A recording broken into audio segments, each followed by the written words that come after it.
আসসালামু আলাইকুম। Marriage care বিডির বিবাহ বিষয়ক আলোচনায় আজকে ৭০তম পর্বে কথা বলব বিয়ের উদ্দেশ্যে প্রতিবেশীর কাছে খোঁজ নেওয়ার ব্যাপারটা ঠিক কিনা। তো বিয়ের ক্ষেত্রে পাত্রপাত্রী খোঁজ ব্যাপারে খোঁজ নেওয়াটা একটা খুবই স্বাভাবিক ব্যাপার। অনেক সময় পরিবারগুলো পরিচিত মানুষ এবং আত্মীয়-স্বজন এমনকি প্রতিবেশীর কাছেও বিভিন্ন তথ্য জানার চেষ্টা করেন। তবে মনে প্রশ্ন আসে যে এই খোঁজ নেওয়াটা আসলে ঠিক কিনা? এরকম একটা সিচুয়েশন অনেকের ক্ষেত্রেই তৈরি হয় যে খোঁজ নিবো কি নেব না, এটা ঠিক কি ঠিক না?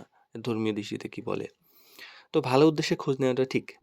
খোঁজ নেওয়ার ক্ষেত্রে যেন এটা না হয় যে কোনো গীবত তৈরি না হয়, আদারওয়াইজ সব ঠিক আছে। তো ইসলামের দৃষ্টিতে বিয়ের আগে একজন মানুষ সম্পর্কে খোঁজ নেওয়াটা বৈধ। কারণ এটা একটা দীর্ঘমেয়াদী সম্পর্ক এবং এটা গুরুত্বপূর্ণ সিদ্ধান্ত। যদি উদ্দেশ্যটা এমন হয় যে জীবনসঙ্গী সম্পর্কের ধারণা পাওয়া যায়, তাহলে সীমার মধ্যে খোঁজ নেওয়াটা খুবই সাধারণ ব্যাপার। আবার প্রতিবেশী কিন্তু অনেক বাস্তবতা জানেন। একটা ফ্যামিলি সম্পর্কে তার প্রতিবেশীর যেহেতু আশেপাশে থাকেন, দৈনন্দিন আচরণ সম্পর্কে একটা ধারণা রাখেন। তাই এই পরিবারটির পরিবেশ, ব্যবহার, আচরণ এই বাস্তব ব্যাপারে ধারণা দিতে পারেন। এই কারণে অনেক পরিবার প্রতিবেশী থেকেও মানে সাধারণভাবে অনেক বেশি তথ্য জানেন।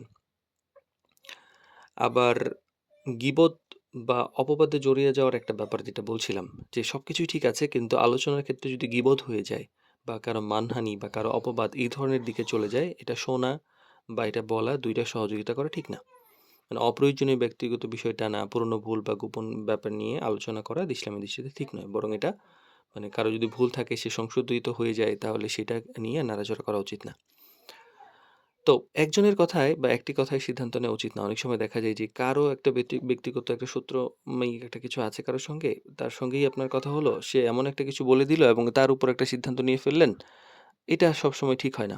এক্ষেত্রে বিভিন্ন দিকে বিভিন্নভাবে চিন্তাভাবনা করে সিদ্ধান্ত নেওয়া উচিত। সম্মান এবং গোপনীয়তা বজায় রাখার একটা ব্যাপার থাকে। খোঁজ নেওয়ার সময় অবশ্যই সম্মান এবং গোপনীয়তার বিষয়টি মাথায় রাখা দরকার। কারণ আ কারো সম্মান নষ্ট হয় এমনভাবে অনুসন্ধান করা ঠিক নয়। তো বিষয়টা যতটা সম্ভব সংযত এবং ভদ্রভাবে পরিচালনা করা উচিত। তো প্রতিবেশীর কাছে খোঁজ নেওয়া মূলত উম য মানে উদ্দেশ্যের উপর নির্ভর করে যে এটা ভালো না খারাপ। যদি উদ্দেশ্য সত্য হয়, ভালো, যে উদ্দেশ্য ভবিষ্যতের জন্য সিদ্ধান্ত নেওয়া, সত্য জানা এবং সীমার মধ্যে খোঁজ নেওয়া যাইতে পারে, এক্ষেত্রে কোনো অসুবিধা নেই।